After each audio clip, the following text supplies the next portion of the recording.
Let's call this regular session of the Marion County Board of Supervisors to order. Roll call. Keisha Johnner. Here. Mark Ramey. Here, Steve McCombs. Here. I would entertain a motion on this morning's agenda. Make motion to approve today's agenda. Second. McCombs. Aye. Ramey. Aye. Johnner. Aye. Very good. Any communications? Jake, I know you had something. Yeah, I'd like to just make a request, just thinking ahead, and with department heads as well. The first meeting of first regular Board of Supervisors session in November is the 8th of November. And that is general election day that day. So my office is kind of stretched that day. I realize we need to continue to pay bills and things like that, but I would make a request to you, and if department heads can assist or help out, that if we have a Board of Supervisors session that day, at least to pay bills, that we limit it to just bill paying. So it can be in and out, and maybe somebody else from my staff can take the meeting, or at least keep it extremely limited. So action items can be the last one in October and then the next one in November. This is just a request I'm putting out to you guys. Don't know if you want to reschedule, but we do need to keep paying the bills and things like Right. that. So So I think we did it once before way in the past. We It's just did. the bill pay only. we did. I think if we just schedule the regular meeting, we'll make it bill pay only unless something emergency wise comes up. I appreciate that. And Yeah, I we'll do that. appreciate department heads if they can work around that or not. I realize that can be a problem for some. So if we can just do our best, I would appreciate it. So if there are material agenda Yeah. items that people want the board to act on, get them in prior to that date, the meeting just prior to that or the meeting after. If it works, Understand that. if it works for everyone, Okay. we would greatly appreciate it. Very good. Sounds good, Jake. Thank you. Any other communications? I don't have anything. Steve? No. Okay, none for me. Very good. Public comments is the portion of our agenda. The public can speak on items not listed on this morning's agenda. The board cannot act on those items, but they could be topics for future meetings. Are there any public comments on items not listed on this morning's agenda? Nothing in the room. Emily says nothing online. Lisa says nothing online. We'll move on. I'd entertain a motion on this morning's consent agenda. Make motion to approve today's consent agenda. Second. Ramey, Aye. Johnner, Aye. excuse me, McCombs. Aye. Okay, very good. On to business. First item, we have discussion action on a Class C native wine license, including outdoor service Sunday sales for Thunder Creek Winery. So everything has been satisfied through alcoholic beverages. And then they notify my office. I think Mr. Van Lint is here today. If you guys had any Hey, questions. welcome Otherwise, this morning. we didn't receive any concerns from any other departments when this went out. Sheriff, any? Nope, no issues from the sheriff's office. Okay, very good. Board, any questions for the applicant? No, I don't have anything. Okay, very good. Anything you'd like to add? Okay, very good. With that, I would entertain a motion on this application. Make motion to approve the application. Second. Johnner, Aye. McCombs, Aye. Ramey, Aye, very good. Thank you.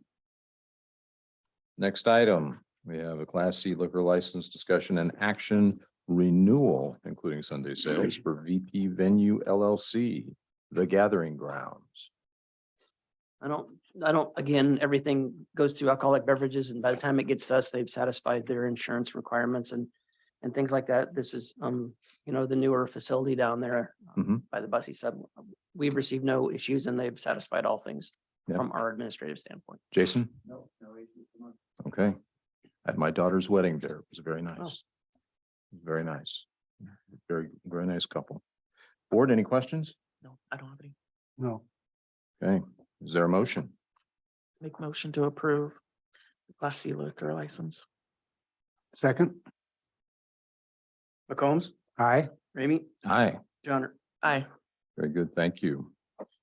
Next item, we welcome Craig Kelly to talk about a proposed downtown Knoxville statue project. Craig, welcome this morning. Morning.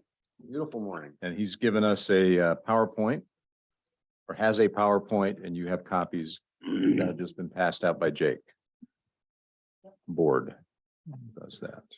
So Craig, feel free. All right. It's all yours. If you would fire up PowerPoint for me, please. Thank you so much. My wife and I had the pleasure last February of driving Route 66. Something's been on our bucket list for a long time. And our final western point was Winslow, Arizona, to also scratch off standing on the corner, which is a really cool experience. It was on a Thursday evening. We got downtown about 8:30. And I'm not gonna say the town was packed, but there was 200 to 300 people downtown on a Thursday night at 8:30. There was a little 3-piece band that just wrapping up. We ate at a steakhouse, filled up the gas, got a hotel room, and decided we'd go downtown before we went down for the next day to get our pictures taken. Well, lo and behold, this little ad lib festival was going on, and it was incredible. The atmosphere that was there reminded me a lot of Living Windows in a lot of ways. And on our drive back, I got thinking about, how can we capture something like this and put it into Knoxville? Go to the next one, please.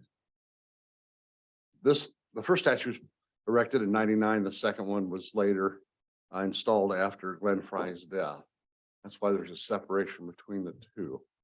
And I don't know how many people have been there, but one is standing directly on the corner and one is to the right of that or to the north, probably 50 to 60 feet. Okay, again, if you would. South of town, there's a little town called Albion. And in Albion, Iowa, there's a memorial set for Welcome Home Soldiers. It was done by a couple county employees, Jim Keller and Max Cox. I don't know if you know those names, but they're the two behind it. And kind of why I'm showing you this is show you kind of the quality and the detail I like to have in the statues. Next one, please. This is a $500,000 statue that was erected. At the tallest point is probably about 16 foot. Give you an example, the feet are about 60 inches long on the soldiers are there. $500,000 all come out of Albion, Iowa. Next, please.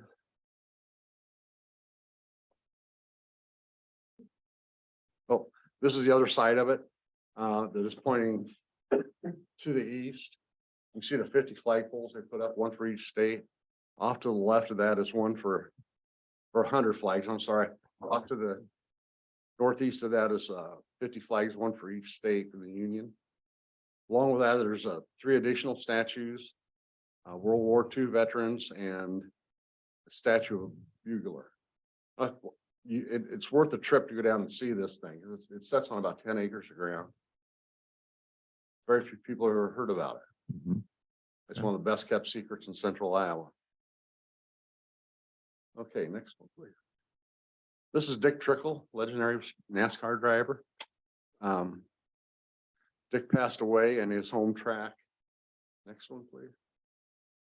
Had erected a statue in his honor.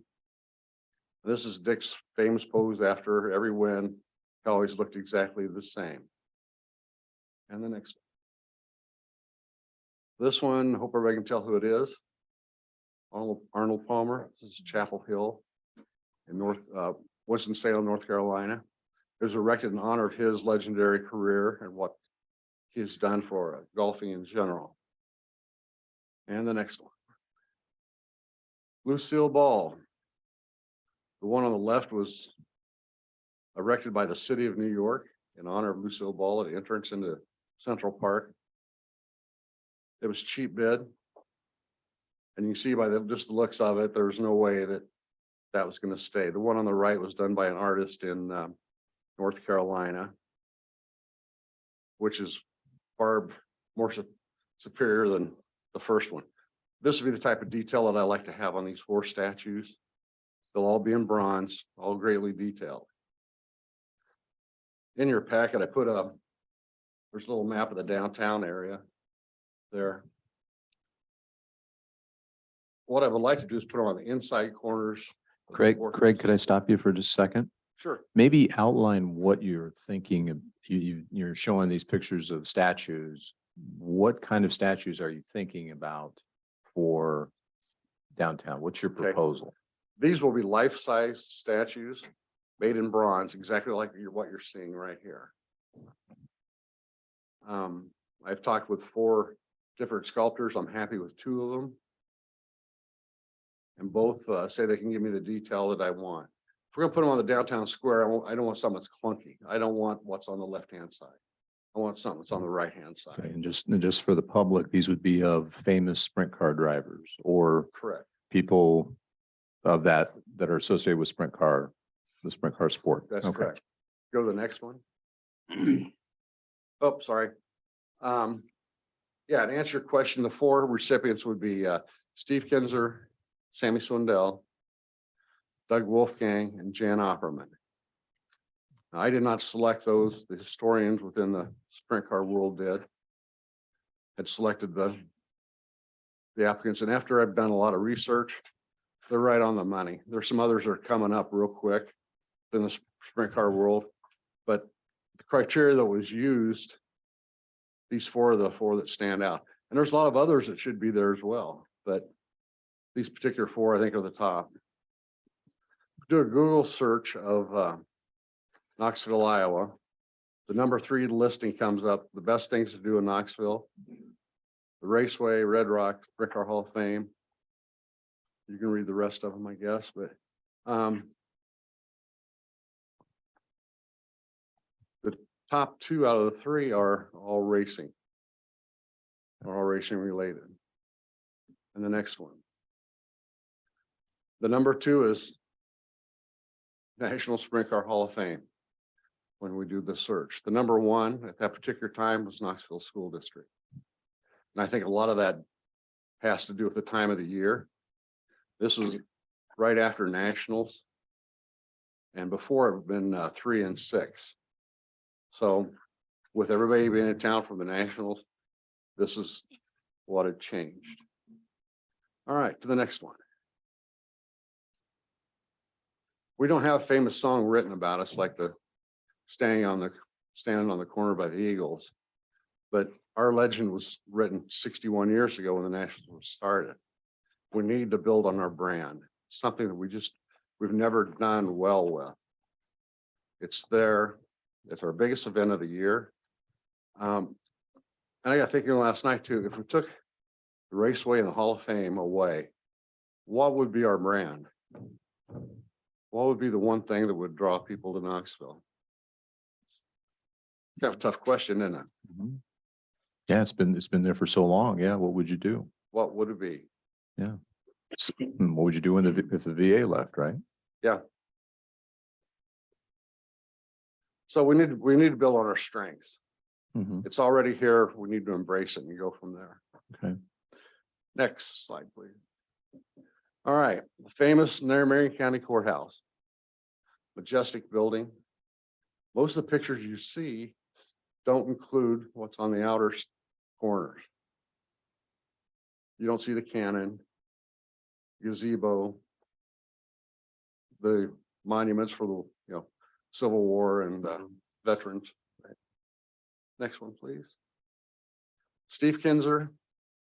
And just keep going right through if you would. This is kind of a funny one because Steve's all business and this is his wife Dana. She's playing to the camera. And I thought it was just kind of humorous photos. This is at the Nationals in the '80s. Sammy Swindell and his famous pose, arms crossed, and Doug Wolfgang and the thinker. Last Jan Opperman. Jan Opperman raced probably in the early '80s here. Went on to race at IndyCar. This is a conceptual drawing by Amber Cloakwhite here in town of what it would look like. For one, you see a tourist taking his photo in the shadow and the Marion County Courthouse in the background. Economic impact. Mark, thanks for asking this because I was really kind of overwhelmed. The traffic flow at Winslow 940. It's 1.5 million vehicles per year. Winslow Chamber Commerce Director estimated the tourists to be 2 million per year, or he figured it out as 17.4%. draw from the interstate. And I use that 17.4 throughout. We have the luxury of having two interstates closed, I-35 and 80, with an annual traffic flow of 20.3 million or 3.5 million tourists annually. Prospective tourists. I mean, I should add that. The aggressive marketing program for tourism. We use the same template as what is used in Winslow. 3.5 million people per year, monthly 339,000, weekly 67,000, daily 9,703. That's a huge amount of people. Of course, that's 17.4%. And the next one, please. Based on $100 per tourist, I bought them figures wrong there too as well. I think it's off. Anyways, if 10% of the visitors would come into town, or 203,000 people, at $100, it's 20.3 million. $203,000 for lost for the city and county. Hang on, I'll let you read the rest of it from there and we'll go on. Based by 200, it would doubles all the figures. You take the first three figures, and this worked out by dumb luck, but 10, 5, and 2.5 is 17.5, which is real close to Winslow. If you look at those numbers, it becomes astronomical to me. I went back and recalculated this thing 3 or 4 times. I just couldn't wrap my mind around this kind of money. It just, I struggle with that personally. But even if we captured on the 1%, total revenue spent $4.6 million. It's an incredible amount of money. And I think we're done from there. Okay. Now this is some information kind of come in late, but this was the impact from the Arizona Tourism Department 2021. They based everything on $100 per visitor spent. That night we were there, we spent $500 in Winslow. Right. $11.20 per tourist. They do by districts. I don't understand the way they do it out there, but District 6 includes Winslow and Flagstaff and a large amount of the eastern part of Arizona in their district. And that tourism generates $1.4 trillion. Of course, they're, in consideration, they're attracting a lot of snowbirds. And hopefully we can bring in a lot of winter people coming to go fishing and snowboarding and that type of thing. Okay. Greg, thank you for that. So what you're asking the board, and I appreciate you putting together the numbers, we have to make some assumptions there, right? Yes. In terms of, are we going to be like Winslow, Arizona, and 17.4%? Can we go back one? What you're really asking is, can we do something that would be additive to the base we already have with Sprint Car, the Sprint Car Hall of Fame, Sprint Car Track? Would that draw more tourism dollars? And whatever that number is it 1%? Is it 5%? Is it somewhere in there? We don't know. And then you'd want to place these statues on the square. And so your request of us is what? You'd like to potentially use county property for those? Yes, on the inside corners of your courthouse square. Okay. Is where, and my thought is on that is, if we put them in the sidewalk, we're gonna have a snow removal problem. They're gonna have to shovel around the statues. If we put them just off of the sidewalk onto your property, it eliminates a lot of that. Okay. But still offers a photo opportunity for tourists. Okay. One thing I'll add to on this trip, we've seen some of the stupidest stuff, and we drove 15, 20 minutes to go see it because somewhere someone promoted it in their tourism. One was a big blue well in a pond. And Bob and I were talking about this yesterday. We drove 10 miles out of our way probably to go see this thing. It's time for a leg stretch anyway. Well, this weekend, they're having the 50th anniversary of this thing. It's a big blue metal well that was made in a small pond. The guy made it for his wife's anniversary present. They expect to have 24,000 people there this weekend to go see this silly well. Right. Um, It's amazing what people will spend money on, isn't it? it is. Yeah. It really, truly is. Yeah. You know, my thought is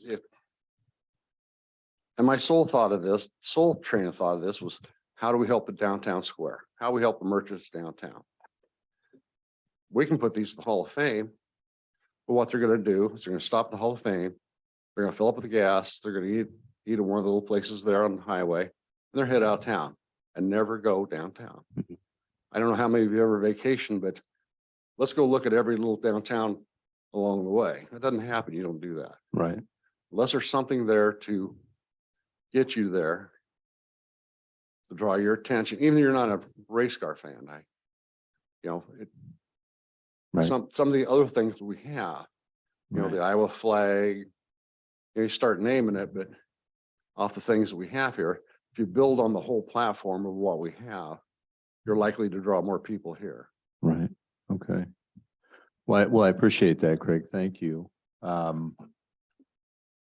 I think, not speaking to the merits of the idea, I mean, I think anything that generates tourism or that potentially generates tourism dollars, I think we would all agree is a good thing.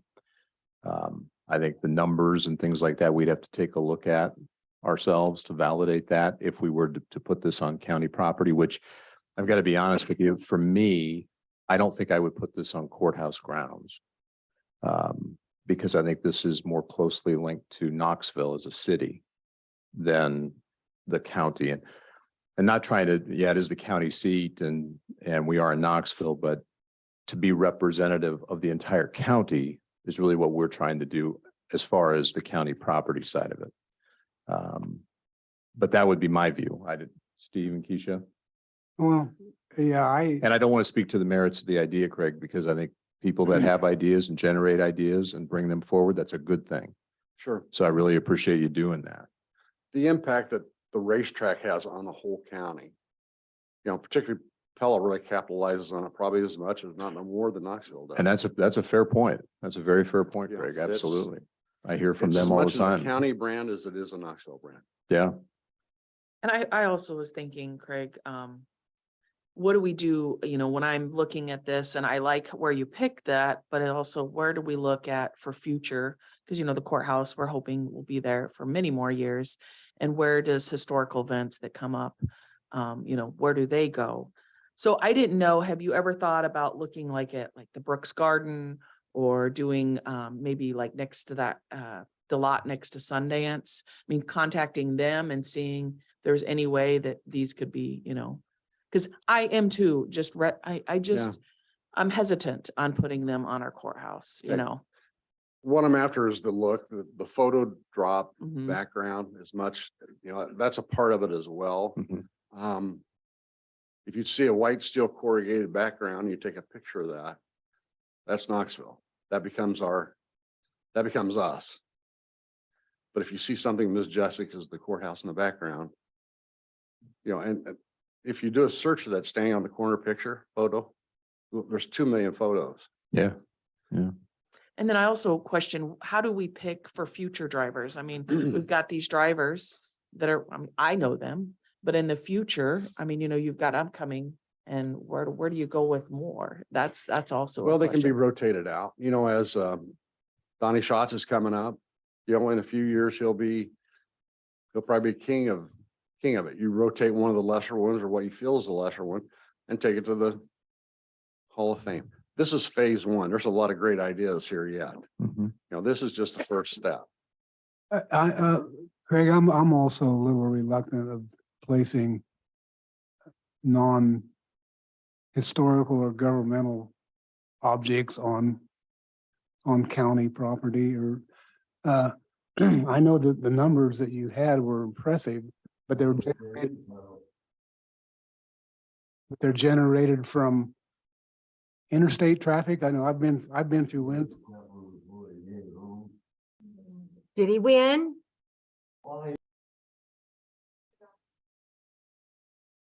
I've been through Winslow many times, and it's not too far of a jump off the interstate and into Winslow, and you know, those numbers are just they're kind of they're impressive, but Interstate 80 doesn't run, or 35 doesn't run that far, that close to Knoxville. That's, you know, I'm a little hesitant on those numbers being, Well, tourism, people that are going to come to Knoxville are coming, are race fans. If you're coming, they're going to go to the track, they're going to go to the Hall of Fame. I would be more, I mean, I'm not, I'm supportive of the statue idea, but I'm not supportive of it on county property. I think we need to find a different place for them. That's my Okay. opinion. we drove hour and a half out of our way to see 12 Cadillacs stuck nose down in the ground. Been there too. You know, Seen Yeah. that, yeah, you, yeah. you drive to go see some of the stupidest things, but you're there, you know, and you probably never get the chance again. It's kind of a thought. And I think it's the same way here. I think all the things collaborative together, and I'm not talking just Knoxville. Right. I'm talking Pella, Indianola, Winterset. You know, they're all within an hour. That's not a drive when you're driving across country on a vacation. You know, it's, My concern It's is whole what if package. somebody has a just cause, or whatever it may be, and want to place it on the county property? What do we say to them then? I'm just hesitant of doing this for that reason. Yeah. I don't think any of us, I'm trying to paraphrase Keisha and Steve here and myself. None of us are speaking to the merits of the idea, Craig. We think that anything that promotes tourism in Knoxville and builds upon what you just said as its brand, that's a discussion that should be had. Absolutely had. But I think for this to be placed on county property causes us pause to say, what is the courthouse grounds itself for? And I just don't see it being utilized for this purpose. We like the green space we have right now. We've already got a considerable number of things on it. And I think we want to try to maintain that, because I think Steve is right, Keisha is right. In the future, more people will say, well, what can I put on the county lawn as well? And then it becomes, you know, like the statuary in the Capitol. If you ever go down there, it's got statues from every state in the union. And I don't think we want that either. Yeah, I think it has a lot of merit, but it's just the location Yeah. that bothers me. Yeah. yeah. My next step would go back to planning and zoning with the city and try to put them on the sidewalks, which will be 10 foot from where we're talking now. So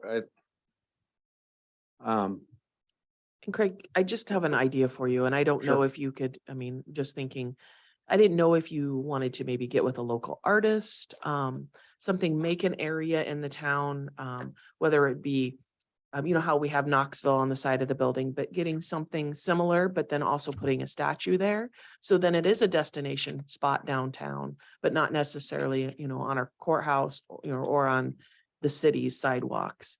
You mean And like- so you have a photo op. Like one of the murals. Yeah. but have a That's a really good yeah, idea. have a Yeah. mural behind, we legendary, Frosty Harrington, he's really, No. excellent. And to have something of that sort, I think would be really neat. And Okay. so, I mean, just a Yeah, thought, so you yeah, know. really my good idea. thought is draw them downtown. Yep. Mhm. And they'll walk around the whole square. Mhm. And then, oh, there's a restaurant here, Yep. there's, And I like the idea and the concept, but I think those two things could maybe go together where you're having the statue, but then you also have a mural, or you have something, that a local artist has painted so they can have a backdrop, whether it's a building of some Sure. sort. Yep. Very good idea. yeah, the idea behind having all one location is you don't turn it into a hunt. Mhm. You know, Right, yep. They're all in the courthouse square. You don't have to go drive around 2 blocks here and, well, where's this one at? Well, let's skip that one. And Mhm. so that's my, Yep. was my train of thought. Yeah. Well, Craig, Thank you. I sure do appreciate you bringing this to the board, though. Thank Yeah. you. Thank Thank you you. very much. With that, I would entertain a motion to close discussion on this item. Make motion to close discussion. Second, Ramey, Aye. Johnner, Aye. McCombs. aye.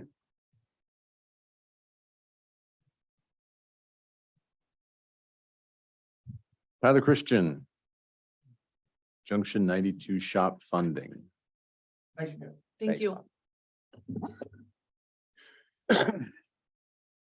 So last week I sent you all a packet of information. Going to go through that, expand on that presentation, those presentation slides a little bit.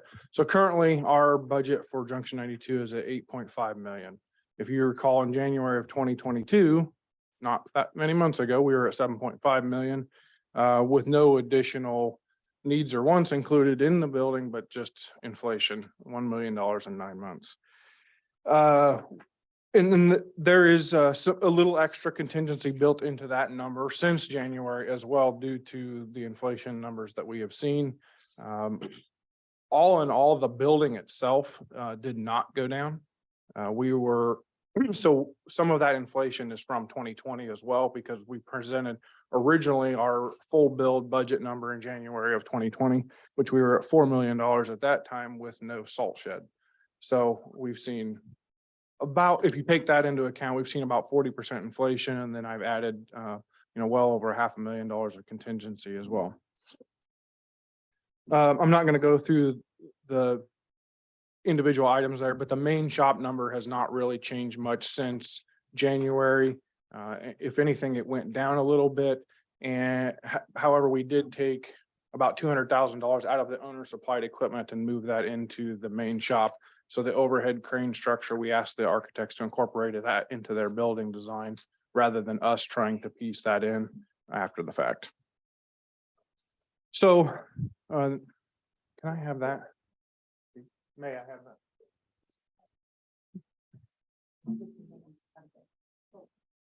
Right.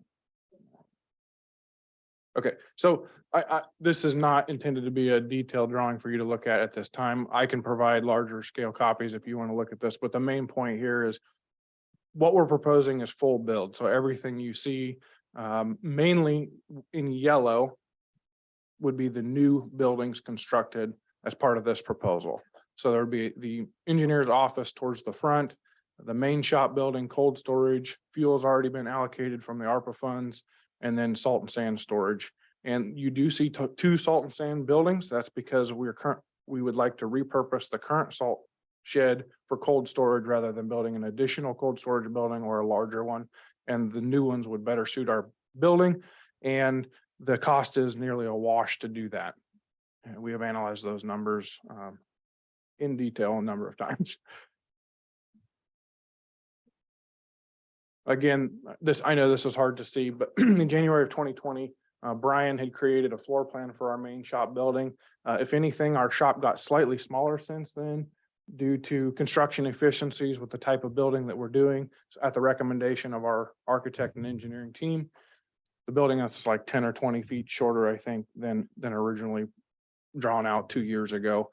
However, fire suppression and other things make the cost go up, that things we hadn't really considered initially in our planning. And we can talk through the details of this after the meeting if you want to know more about what is included in the building.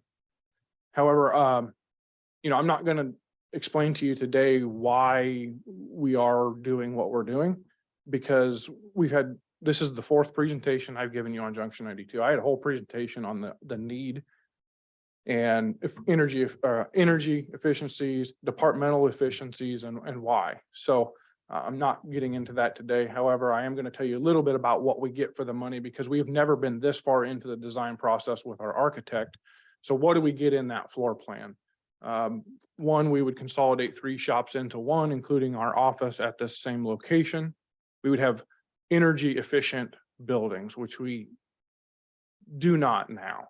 In the winter, we've got frost on the inside of our walls of our shops, and our office is Efficient doesn't even come to mind when we think about our office. And then the addition of the new salt sheds, which would have adequate capacity to accommodate all of our current tonnages that we need. And it would have room, I believe, for additional tonnage if Marion County started growing and we needed more salt and sand for additional paved mileage, which currently is not in the plan. But, we have to think ahead because this facility, we expect to be there 60, 80 years because we've been in our current facilities for 65 to 70 years, a lot of them. So, this building is going to be here for a number of years and it is a long-term investment for the county. So a lot of what we are doing is planning ahead. All of our primary and spare snow equipment would finally be under roof. We would not have all of our spare equipment in heated storage, correct, Brian? But all of our primary snow pushing equipment would be heated in under roof and heated, which is, you'll see on the next slide, there's some safety advantages there as well as efficiencies.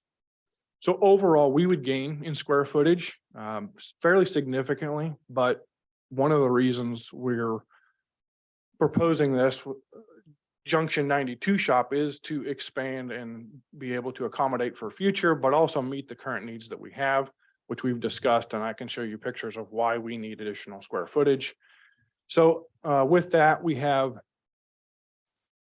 in that additional 30%, we can clearly define where it's coming from.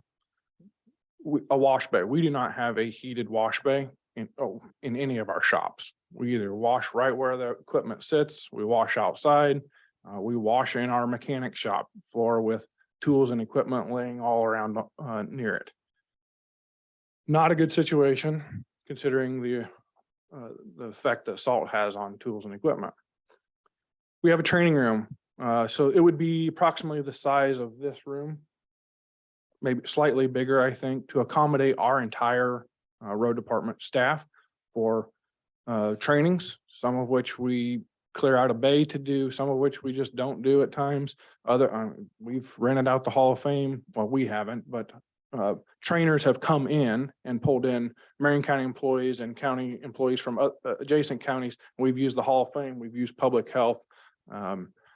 And there's some challenges with that. So having our own space would be highly beneficial, but also we need that space for break rooms and our pre-construction meetings for contractors. We don't have a space for that right now. Oftentimes our rooms that we have are chock full of contractors and subcontractors for those meetings. Interior parts and supply storage. This was kind of a gain that we hadn't really anticipated, but just based on the square footage of the second floor, we did gain there, which we would definitely use because parts and storage, under roof part storage isn't something we took into a consideration. It wasn't really something we were lacking on anywhere. So if we truly look at it, there's probably only 500 or 600 feet of gain there because we didn't measure all those areas when we were figuring out what our needs and wants were. The mechanic shop is significantly bigger, and I can show you a number of reasons why, and we've talked about those in the past, but mainly bay length. Right now we have trailers that just barely clear to get our overhead doors down. I mean, by inches. You can no longer walk around them. So if they're in our shop, you duck your head and crawl under that trailer to get from one side of the shop to the other. Our new facility will be able to pull the truck and trailer in as one and be able to park in a bay with room to walk around. There'll be additional room on the sides to work, to store tools and equipment. And then also as part of that, we'd had a dedicated service bay with a lift that would accommodate anything from our skid loader and pickups to our largest dump trucks. And there are significant safety benefits associated with that. And then lastly, we would be able to accommodate all of our snow equipment that's currently outside with additional elbow room, with room to accommodate a few extra pieces of equipment if we needed to in heated storage for the future. And then ultimately, we do have room to expand the building on one side. We also gain wider and taller overhead doors. If you've driven by a couple of our shops in the last couple of years, you've seen a few incidents that we've had with our doors being so narrow. Trying to get a 11.5 foot V plow into a 12-foot door is not always the easiest task, and definitely getting it out is even harder. We would have an overhead crane in the mechanic area, something we are pretty limited on right now, but the safety benefits there are astronomical in our opinion. We visited 4 other county shops or 5, and the ones that had cranes, we witnessed them using them while we were there taking a tour. They were lifting everything from leaf springs to truck boxes, even the smallest items. We eliminate a lifting hazard potential for our employees and mechanics. Smooth heated floors. Heated floors are kind of the going trend for this type of shop. Most of the shops that we visited had heated floors. It's a very efficient way to heat, especially for the mechanics when they're working at or near ground level. It's very comfortable for them. The smooth part is something you wouldn't expect. Our mechanic shop floor is so pocked up and broken up that they can barely run creepers around on it. And it's a complaint I get all the time. We don't have a lift to change the oil, so everyone's on a creeper or on the ground maneuvering on a stool or a creeper. And when your floor is as beat up as ours, it's very difficult to do so. Adequate restrooms. So for current and future needs, crew lockers, something we don't have at any of our shops right now. If you have been, Lisa has been to some of our break rooms at our shops. Extremely dirty, extremely cramped, extremely confined, not a good place for paperwork, not a good place for crews to put, extra boots, coats, that sort of thing, safety equipment. So crew lockers would be incorporated into the corridors. And then Wi-Fi availability for our crew supervisors. Right now, everybody's scattered out and we just haven't pulled the trigger on getting Wi-Fi or internet service to those outlying shops. And oftentimes the crew supervisors need that because excuse me, it could be limited from their tablets, which are 4G capable. But, just sitting down in their desk, our shops don't transmit that cellular signal through the steel building or the block building very well. And printing capability, if they print out a work order and send multiple crews in different directions, sometimes they need paperwork to do so. So the safety gains we get are the maneuverability and backing, minimizing backing. So maneuverability is just in and around equipment. If you have ever been to our pellet shop in the winter time, we got 3 or 4 trucks parked simultaneously. You cannot walk between them. You cannot walk down the wall to get a shovel off the wall. You cannot walk from one half of the bay to the other without walking around the inloader, which is parked in there perpendicular to all the dump trucks and perpendicular to the overhead doors. We're cramming things in there as tight as we can get, and as is the clay shop. Tyler, Yes, just for the benefit of anybody that may be listening, the shops that we are looking at replacing are Clay, Central, and Pella, correct? correct. Mm. Central being our location out by Marion County Park where we have our mechanic shop and engineer's office. And we do have primary snow routes that run out of there. That equipment most of the time is sitting outside. So ventilation and lighting will be significantly improved. One, to meet some new building code standards for ventilation, but then we go to all LED lighting. There's lots of efficiency gains to be had there with, what do they call that, occupancy sensors. I think they are being proposed. So as you walk through the shop, the lights would come on. And we saw that in a number of the shops that we toured.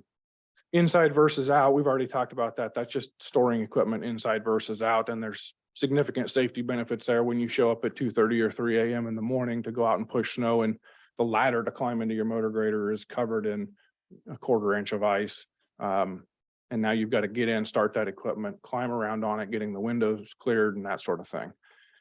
Minimizing lifting, dragging, pulling. We already talked about that with the overhead crane, the smooth floor, the availability to maneuver a forklift around the entire shop is going to be highly beneficial as well. So really the meat of this presentation is the funding proposal. A lot of times when I come to you, I'm just giving you an informational presentation on here's a project that we have budgeted within our secondary road budget or in our farm to market account, and here's what we're doing and here's how we're going to do it. I'm not really asking anything from you in those types of presentations. That's not what this is. And today, it's really not a funding request either. It's more of a discussion about the options that we have available to us for the Junction 92. Now, will there be subsequent funding requests that come out of this meeting? Man, I sure hope so. So the funding options are going to be presented today, and ultimately I'll give you a recommendation. The three options that we're going to consider, or I'd like you to consider, would be cash, paying cash straight up for the $8.5 million, bonding, or a combination of the two. So accessible or available funds. So this is a summary of where we are at now or where we may be at the end of the current fiscal year. And I noted that. So right now, I'm estimating the general fund would be around 6 million. I think we're currently at 5.67 today for the general fund. So I'm estimating 6 million based on the current budget for the end of the fiscal year. So this would be June of 2023. And as part of that, I would ask for the sale of I would request the sale of our existing facilities, Clay and Pella, being passed through the general fund. We could not find any record that those were paid out of secondary roads. So the logical or kind of the default Jake and I discussed would be that the sale revenue would go to the county's general fund. And then I would ask that just be a pass through, ultimately coming back to the project or through the road department. Did you check to see whether we would have to get conservation board approval? Since that is conservation ground? Clarifying Clay and Pella. Okay, not, We do not plan not to- central, not We central. do not plan to sell the central Okay, shop office. We've never considered that actually. Okay, good. Currently in the capital improvement fund, this would be a fund established when the county home was sold. There is still some money there, and I do believe you have authorized a deposit into that account for capital improvement needs. Mhm. And then as far as the American Rescue Plan Act funds, the most recent ARPA fund proposal that I had and what had been allocated by you had a line item for Junction 92 or 3014 of 1.25 million. Of that, I'm requesting 1 million, or I'm assuming there's 1 million available based on my discussions. And then there's another 440 unobligated on this balance sheet. In the secondary road fund, we are very healthy. Originally, we were proposing nearly $2 million of secondary road funds for Junction 92. So we do have a healthy budget there. And that has grown well over $500,000 in the last 6 months that we were not anticipating. We got a huge influx of road use tax at the end of the fiscal year, which I passed that information to you on a few months ago that we were not expecting. Local option sales tax by the end of June will be sitting at 2.1 million estimated, likely even to be higher than that.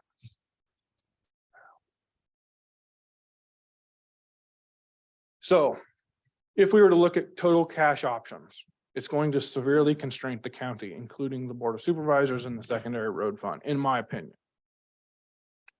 Because the total available cash that I just discussed on the last slide that would be accessible for this project is about 14 million. Now, $8.5 million project,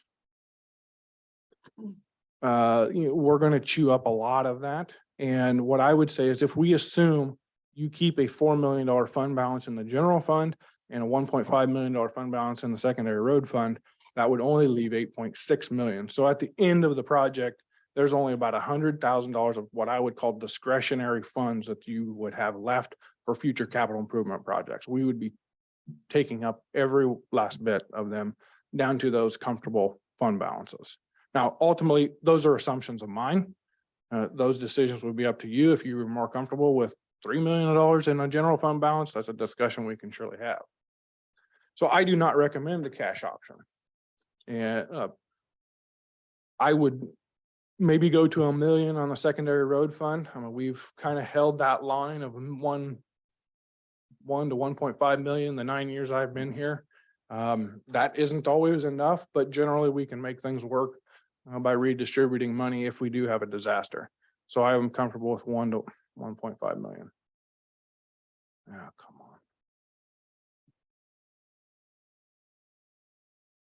Okay, bonding options. So what I'm proposing is a revenue bond from local option sales tax.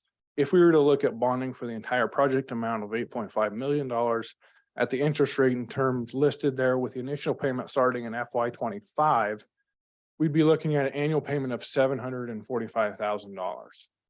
In my opinion, this would severely constrain local option sales tax moving forward. Is a little bit risky because right now we'd be at about 95% of the available revenue to that. We're at $790,000 a year available into that fund.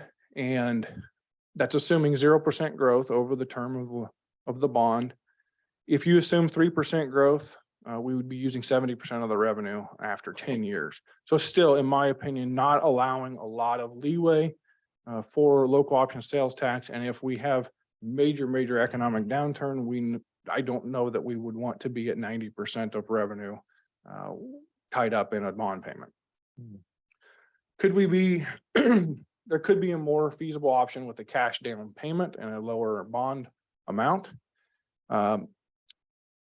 I believe Mike Maloney is on, and we had discussed, depending on the bonding authority established, there would not be a vote required, but it would be subject to reverse referendum. And he may elaborate on that if you have more questions. Yeah. Yes. Michael, are you on? Yeah, I am. Tyler said that the shortest and sweetest way you can. So I don't know if there's more to add, but on sales tax, it's really about what you've got in your current ballot language. You know, there's not really any case law in Iowa that says if you do straight lost revenue or geo lost revenue debt, that it does or doesn't affect your geo debt capacity. I know that sounds a little bit goofy, but that's where the attorneys landed on it. So you don't benefit anything there. So to Tyler's point, the key is just, is it a simple public hearing or is it a public hearing subject to reverse referendum by petition? It just depends on your choice there. And the bond attorneys are gonna have a little bit to say on that. Your historic bond attorney is who I'm having a call with actually when we wrap up today for another issuer in a similar situation. So I'll continue to get clarity, but all the interest rate assumptions here are conservative with cushion, even on the worst case scenario per Tyler's recommendation. Okay, very good. Thank you, Michael. So the next slide, so I don't recommend that option either due to the restrictions on local option sales tax and then the major amount of risk that we would be under as a county if that were to take place and assuming no growth. So there are some other options to essentially put a cash down payment. I don't know if that's the official term when in discussing county lending, but so utilizing some of the balances that we talked about earlier, we could put anywhere from 51. These are just options I took a look at, kind of some round numbers of 1 million here to 2 million there, 51 and 59% cash down. So you can see 2 million from lost, 1 million from ARPA, 1 million from secondary roads, use the sale of our existing facilities would get us down to 365. Second option there would get us closer to that $300,000 per annual payment, which would be similar to the current LEC debt payment coming from lost. So currently out of local option sales tax, there's a $300,000 a year debt payment that will go away in June of 2024. And the way Michael proposed this and structured it, the first payment for Junction 92, if borrowing from lost, would be in 2025. So essentially, if we went with that 59% down option, we could take over that $300,000 payment going to lost. And then the project fund, as we call it, Fund 29 for the county would still have the same amount of revenue, if not more, as it grows. That would be discretionary for the board to utilize for future projects, or as fit in your new ballot language that's upcoming. So this option, or some variation of this option, would be my recommendation: to utilize some of the cash balance and lost. Secondary roads, put in $1 million, $1.5 million, whatever you're comfortable with. Utilize $1 million from ARPA. I think we could get anywhere from 3 to 5 million down on this and make a reasonable annual payment from a lost revenue bond. So that's my recommendation. Regardless of which way we choose, I do have a couple of other suggestions or things for you to consider. So as we sell the clay shop and pellet shop and all the Harvey shop, but it's not worth discussing as far as dollar value. I recommend receipt into the general fund as I discussed earlier. However, what I would like is a commitment from the board at some date for the current appraisal value. So a minimum commitment of 350,000, which is where we're at for the appraisals for those two buildings or properties. And I can show you those if you like.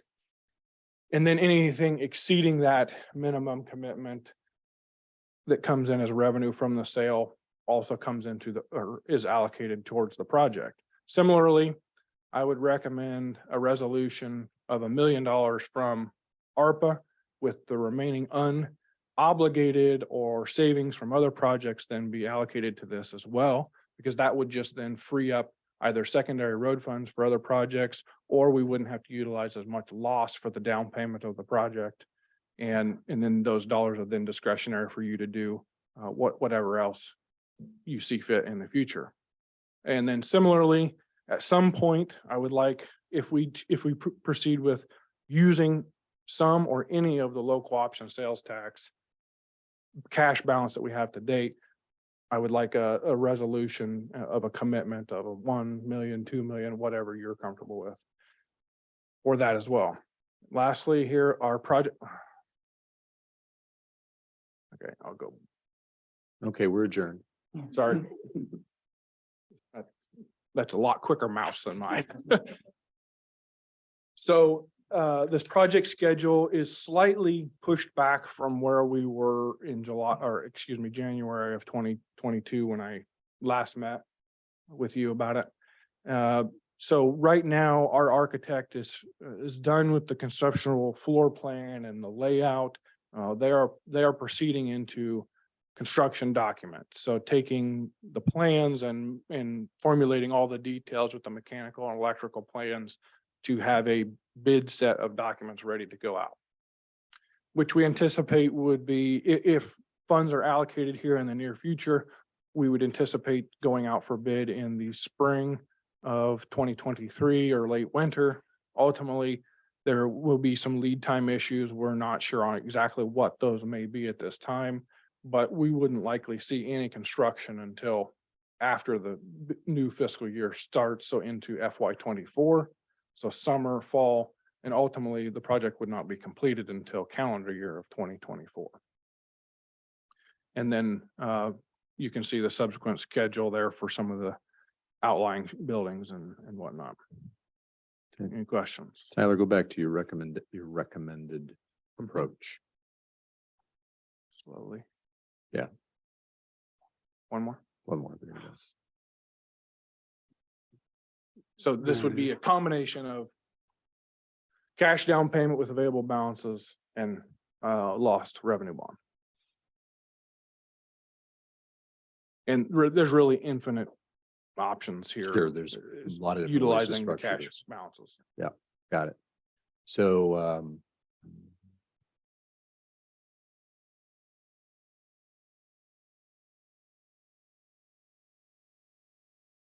and you're saying with the revenue bond, you've done your homework. That's a reverse referendum. That's Revenue bond would not have a reverse referendum. Sales tax revenue bond, it's a weird phrasing under the code, would be subject to the reverse referendum, Mark. All right, so this would be under geo bond then. To be determined. Okay, we're not sure. Okay. Yeah. The slide before this, I said maybe. Yeah. Depends on what. Just want to make sure I got that in my head. So I appreciate that. We'll have to think through that a little bit. In both cases, Mark, the lost revenues pay first. And Tyler, I really like how you've, the detail, obviously, but also how with LEC coming off and being able to utilize those funds. So it's not really, I mean, the constraint of being able to make the payment. I like that idea. And I'll be completely honest, this isn't a presentation I wanted to have, the number has grown, as you've seen, far beyond what we originally thought 20 years ago. Steve, 2015, we started working on this again and got to the point where we've had this site for over 10 years now. We need to do something or we may never get it done. And unfortunately, when we really got the ball rolling 2 or 3 years ago, then there were some circumstances out of our control. Ultimately, today, I would like some direction, and I communicated this in the email when I sent out this agenda item. That ultimately, I'm looking today for some direction on how do we move this project forward? Are there things that you are comfortable with? And we can say, we're comfortable with X number of dollars in cash for this source and this source, and we're comfortable at least pursuing in further depth the local option sales tax revenue bond option. Because right now, my staff and I have put in lots and lots of time, for 6 years. And we've either got to quit spinning our wheels if there's really no opportunity here to move the project forward or move the project forward. I appreciate that. Well, Michael, did you do any tax calculation on if we do any bonding, what the tax implications might be? Yeah, so to be clear, everything Tyler has put together here would be paid from sales tax revenues. So Mark, even if you had the wrapping of the GO behind it, it's just to get authority for the debt. It doesn't actually have any property tax impact. This is solely paid from sales tax revenues in all scenarios that Tyler has outlined for the board today. Just wanted to make sure we had that on the record. And I Because apologize. that's what I- people I are gonna meant to ask. State that Yeah. exact thing. No, thank you, Michael. That was more of a rhetorical. And just to add that, that's the repayment mark on the authority part, again, because state law is unclear. Whether you do the lost revenue or geo lost revenue, the attorneys are going to say it all counts against the city's debt capacity, the county's debt capacity. The county has plenty of debt capacity. That's not part of the discussion in terms of what should matter on doing this one way or another. It's all about how to gain authority most efficiently. Yeah, and I appreciate that, Michael. I just want to make sure because statements went out, everybody's looking at their numbers. Yep. And I'm sure we understand and communicate clearly to the taxpayer that this is not going to have an impact on their property taxes. Good but- point. But from a debt stand, it'll chew up some of our capacity, but not that much. We're still fine. Right. And like I said earlier, I didn't want to have this conversation, but to me, to be comfortable, this option here is the most comfortable for me to present to you, where we're in the ballpark of taking over that $300,000 in debt repayment that we already have and basically extending that. Tyler, there's no question that we need a new location for secondary roads. No question. I think everybody agrees on that. And I appreciate the detail and what you've done here in terms of structuring these different financial options. And I'll tell you from my perspective, and we can certainly have a discussion. We'll probably have to take action on it if we do this. I am fine with the 59% cash down option, if you want to move this forward. Because I think we've got the budgetary room in these various funds to be able to do that. Do we have that funding in ARPA? Yeah. Okay. That was the question. Well, I'm showing 1.5 there. Yeah, you're not using all of ARPA, all the remaining ARPA, are you? 1.5 would. Pretty That close. chew it up, that would Yeah, chew it up. so And that's fine. I mean, Okay. that's that would fine. chew up the $1 million line item for junction and then the Because how much did unobligated we initially balance. put down in our sheet that we put together like 6 months ago? for junction. Yeah, There was, so the line item was 3014 project or junction 92 and 1.25 million. right. And I guess I have not followed up, apologize for that, with Chris in the last couple of months. But we originally talked about a couple 100,000 for, so I was assuming $250,000 of that for 3014 with $1 million remaining for junction. Right. Yeah. Are we still going to You may need that wanna- for 3014, Chris? I don't want to get too far down in the weeds here, but No, that's. a No, valid all question. that ARPA would be available, that 1.25, and I need no additional. My budget will actually, I just had some other things happen at the jail.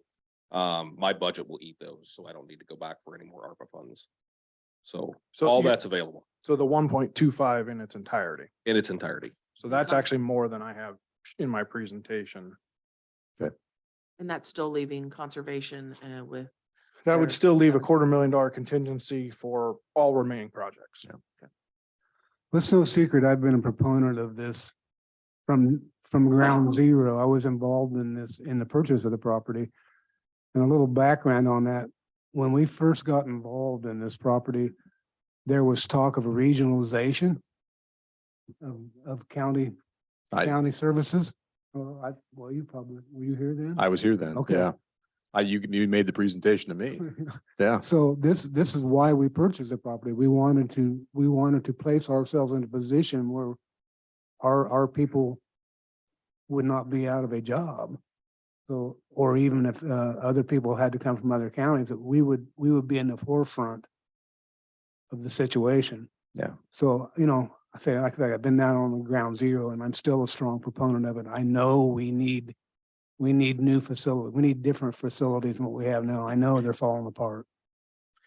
The worker safety issue, the need for preserving our equipment, that'll be cost savings in and of itself. 100%. Yep.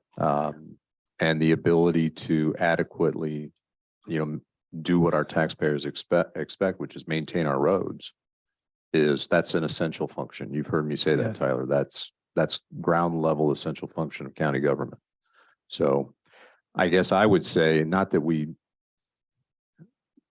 I think to give you more definitive direction, I would like someone to do more detail on that 59% cash down option and work that through all your estimates.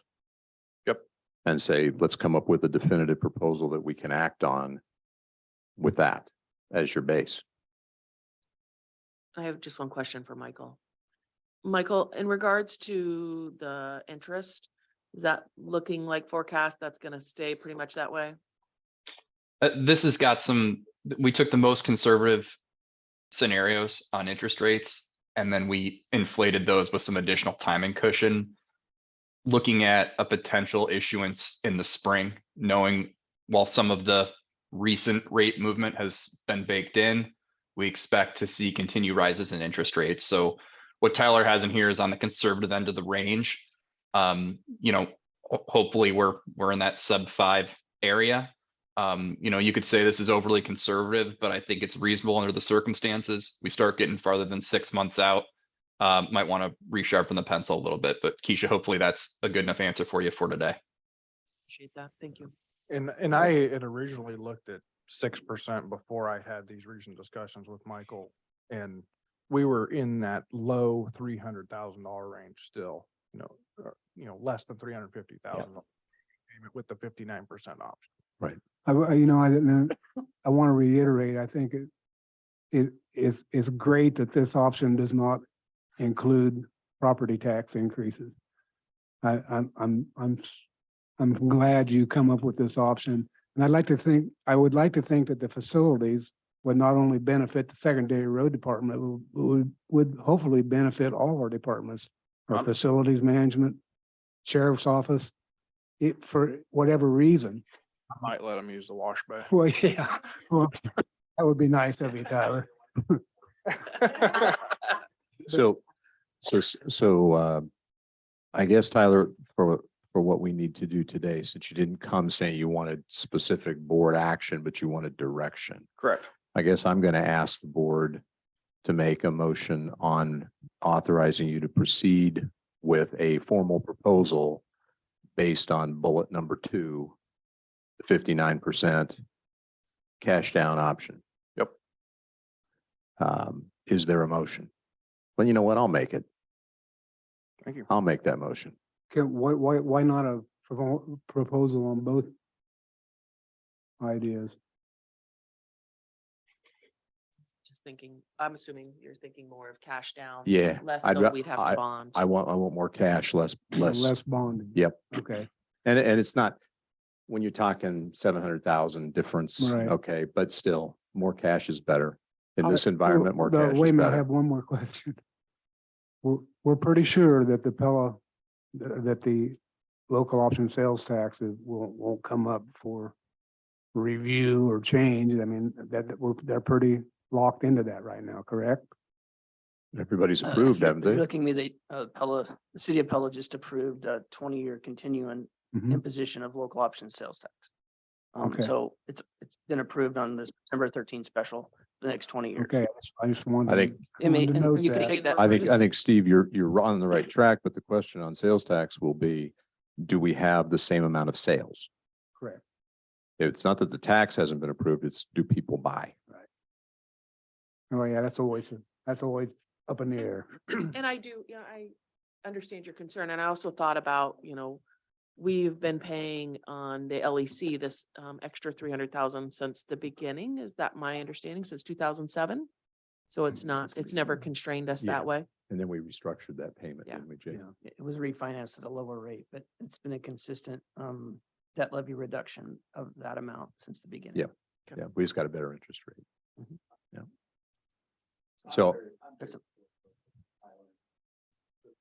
I think it's well deserved, that it's needed for a long time along those lines. Just so you do remember though, on that payment aspect, our income coming in, we had this discussion, on the fiscal side may go down a Yep. little bit. So just be aware of that. But this is something they've needed for years and I'm very supportive of them moving forward. So Yep. that's hard for me to say as another, so we have a Money motion on the grab table type of to person, approve but, or to authorize Tyler to put together a formal proposal on bullet number 2, 59% cash down option. Second that. We have a motion and support. Jake? Johnner. Aye. McCombs, Aye. Ramey. Aye. Tyler? Hold on. Tyler? Very good work. Great job. yeah. Thank you Very very good much. work. This has been obviously a very long time coming. There are lots of road department employees anxiously awaiting the outcome of this meeting today. And ultimately, it will be a long-term investment for Marion County and better situate us as a road department moving forward for a variety of reasons. Thank you. Yep, excellent job. Thank you. Brian? Yeah, I think it's important to note, Tyler's always been here recognizing all the employees, and as the department head. Go up and stand you.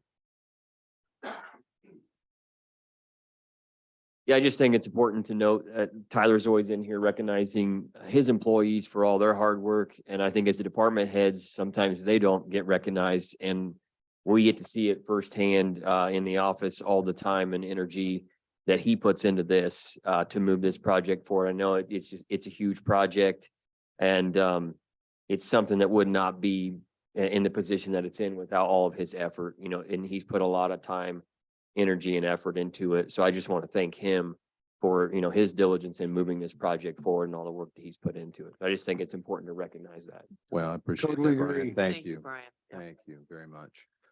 Very good. All right. Now, excellent discussion. Kim, a Marion County public health update. Yes. We are in process of closing out WIC and maternal and child and adolescent health programs. The first 5 reissued the Hey, RFP Kim, and. Kim, I think you got to move that mic closer. I could. Oh, sorry. There we go. Is that better? That's better. Okay. All right. So we're busy closing out WIC and maternal and child health. And we are applying for the reissued first 5 program. I'm not sure how that will come out, whether it is in the same bucket as the plans the state had for WIC and maternal child health, but I guess nothing ventured, nothing gained. So we will apply for that, see what happens. But as we close out those programs, we are adjusting staffing accordingly. Some have left, some have been laid off. The layoff date is either the end of September or we kept some folks through the middle of October so we could wrap up reports and some of that kind of stuff. So we had some that we moved to other programming that still that has funding. So it's just a little bit of a there's a lot of moving parts right now. We do have a couple that are pending because it will be determined at the end of December. Our contract for first 5 goes through the end of December. And so we're in process of applying and we'll know mid-December what that outcome will be. So, so it's, like I said, it's a lot of moving parts. So Warren County was awarded the maternal and child health programs. And that included, their area includes Polk and Dallas. And so I have encouraged our displaced employees to go over there and apply because they're already trained, they know their stuff, everybody knows they know their stuff. So we'll see how that pans out. And I know that they had a few surprises as well, the other direction in that they were planning on doing some subcontracting and that did not work out. So now they have a lot of openings, is my understanding. So, Okay. so hopefully displaced staff will go over there and take care of that and apply over there. I know that folks are really anxious to know the financial impacts of these changes. And there's still so many balls in the air that I'm not sure that I can really nail it down today. I'm hoping by mid-October, I can give you a really sort of firmish idea of what that will look like. I know that originally I had kind of spitballed around $300,000 to $400,000 if we didn't get anything. And so I'm still thinking it's going to be that, but there are some infrastructure type things that we pay for, that we have contracted, and that if we can adjust ourselves out of some of that, that will help the cash amounts. Sure. So we're still working on it. Yeah, as far as I am aware, WIC services will be at the extension office for the month of October. And then they start at Raceway Mall in November, and maternal and child health will be in those same locations. That's the last I've heard from American Home Finding. Okay. So Kim, thank you Mhm. for that update. I think as the dust settles on this, hopefully sooner rather than later, you can do a couple of things for us.